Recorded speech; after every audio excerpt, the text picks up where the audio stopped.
You ask Tiger to solve. This deals with linear equations with one unknown. The final result is x equals -19. Let's solve it step by step. Simplify the expression. Combine like terms. Swap sides.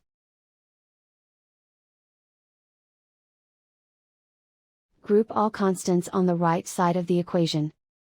Add 5 to both sides. Simplify the arithmetic.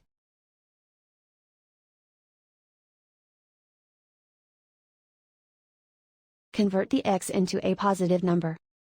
Multiply both sides by -1. Remove the ones. Simplify the arithmetic. And so the final result is x equals -19.